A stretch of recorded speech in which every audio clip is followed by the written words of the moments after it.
I'm Olivia, and this is Mila down here on the floor, and I'm here to I'm recommending some video. I'm going to recommend books today, as always for now. These two, the video I'm filming now and the one I'm going to film next, probably will hopefully be the last times I try to spitball a video. Alex bought me a computer to use for my writing, and it works real well for writing. I love it. I loaded all my music in on it and everything. The only problem is it's a Windows XP machine. It looks like the one they used on Alias. It looks like the Dells they used on Alias. And it's very cool. I love it. But it's, like I said, it's a Windows XP machine. And so it's not connected to the internet or anything. It's hard to get the data off of it. I think I need to find my old, I'm going to say SD card every time. I just want to warn you. If I say SD card, I mean USB drive. I have an old one from when I had a Windows XP machine that I'm pretty sure will work to get it off so I can print the scripts that I've been writing out. But the USB drive that I have is, come on up. If you try to come up from the side, it's going to be a little harder because you're little. I know.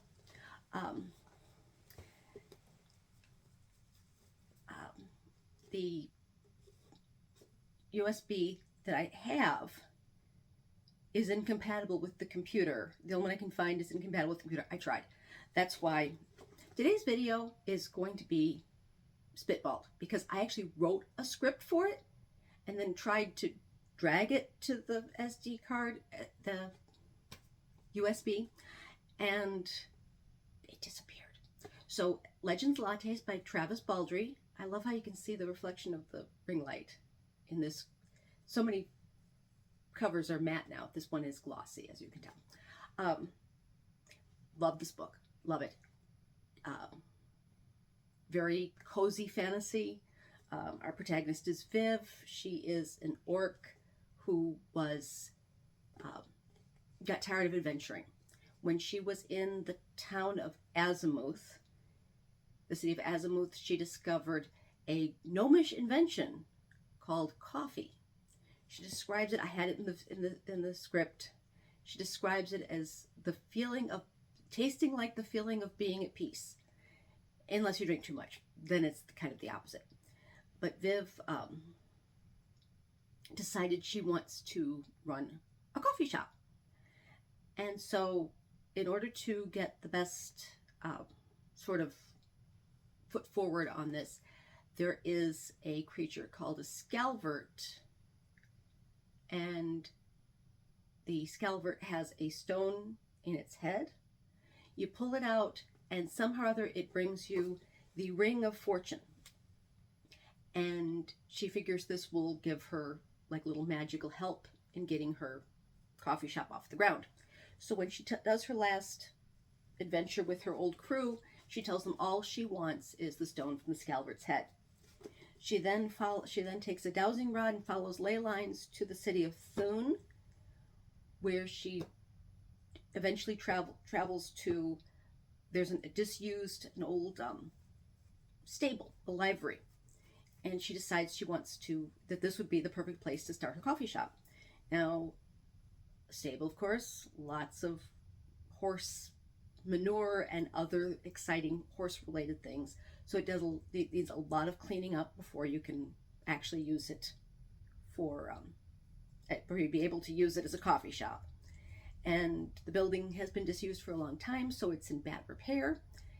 And so she goes looking for a handyman. She goes down to the docks and finds what's referred to as a hob. Now, apparently that's a little brownie or elf. At first I thought maybe it was, one of the theories I thought I heard was that it might be like a hobgoblin, and another one said that it might be my thought was that it might be some kind of hobbit. But no, apparently it's some kind of, I looked it up, in some kind of pixie or brownie or elf or something. Anyway, I always picture Hoggle, so that you know what's in my head.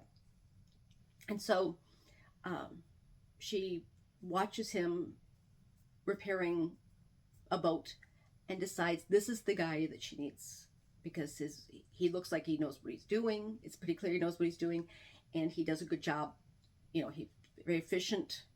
And so she approaches him. She has a lot of like loot left over from old jobs, a lot of old money from old jobs. Oh, she buries the Scalvert stone under a loose flagstone in there, and buys a strong box for her gold.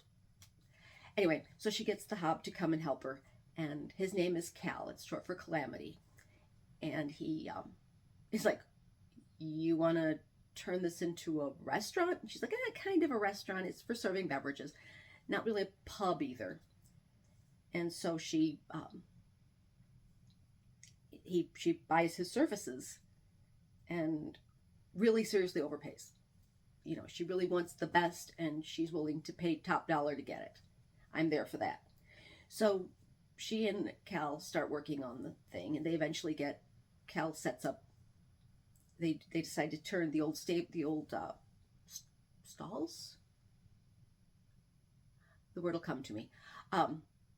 Into like little booths, which is funny because at the Botanical Gardens here in San Antonio, recommendation to follow once I get my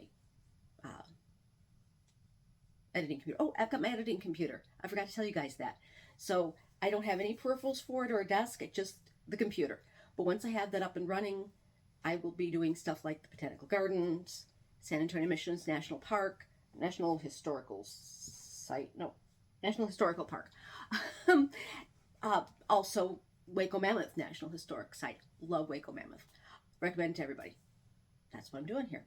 So they decided to, anyhow, the Botanical Gardens, one of the big buildings there is an old stable that they have turned into a restaurant.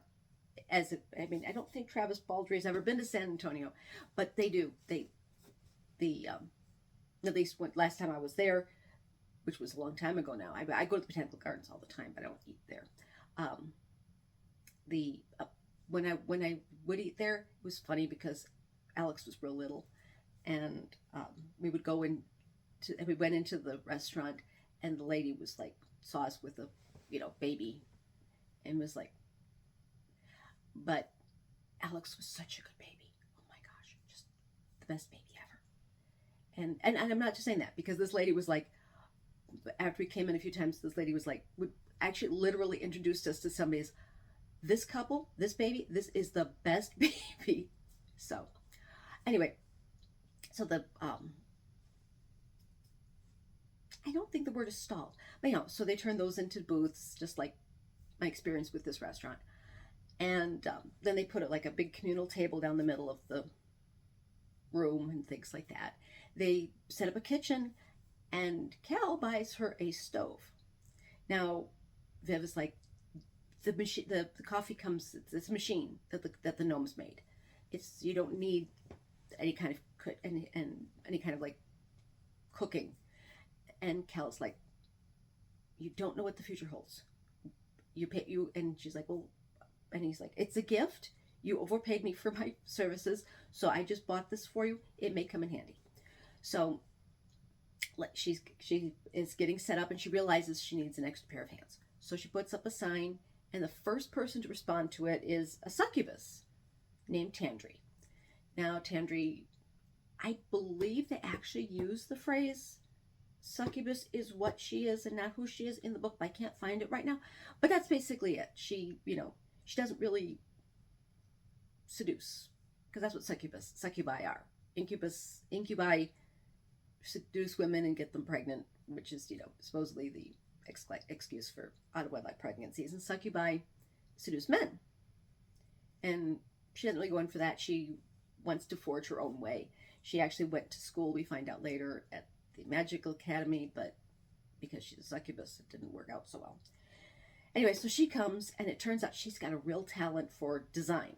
She's got a real talent for interior design and for graphic design, and she's the extra pair of hands Viv needs, so she's kind of awesome. She works out great. We open the coffee shop. It's tough for a few days. Eventually, they decide to give out free samples because nobody knows what coffee is. They're like, what is this? And they give out free samples, and eventually they build up a pretty good consumer base. They then, that's Tandry. And then eventually a little ratkin. I thought there was a picture of him on here. Yes. I don't know if probably can't see him, but there's a little ratkin here. And named Thimble comes by and offers to bake for them, making the soap worthwhile. So, one of the biggest complaints about this book is actually part of why I love it. There's no plot. It's just, everyone's well, plot threatens, but it never actually happens. It's kind of cool. But, it's basically just Viv and Tandry building the business, and Thimble and the people that come in, and there's a bard with some really forward ideas about stringed instruments. I think he invents the guitar. Starts coming in and performing, and they have regular customers, and they just build this great thing. Some tragedy does strike. There is kind of a plot, but tragedy does strike at one point. But they're able to get through it. It's not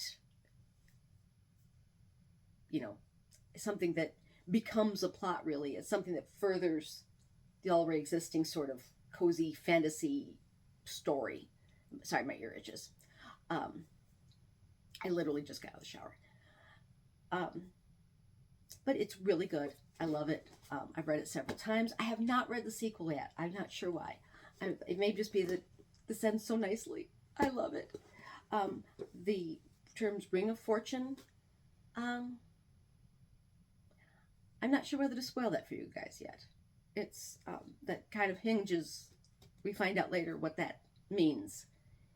And it's just such a good book. And like I said, it's cozy. There's no plot. If you want a plot, move along. That's kind of why I'm kind of afraid to read the next book, because I'm afraid it has a plot and it kind of spoiled the vibe. But it's so good. I highly recommend it. Again, Legends and Lattes by Travis Baldree. If you have any, as always, if you have any books that you'd like to recommend for me to try, remember I've read hundreds of books. I may have already read the book that you want me to try. But again, if you have any, and this is like a fraction of all the books I've got. I'm actually going to be running out of space on this pretty soon. But anyhow, if you have any books that you want me to try, as always, mention it in the comments. Like my video, subscribe, and I guess hit the bell icon.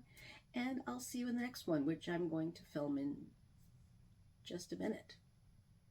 Talk to you later. Bye-bye.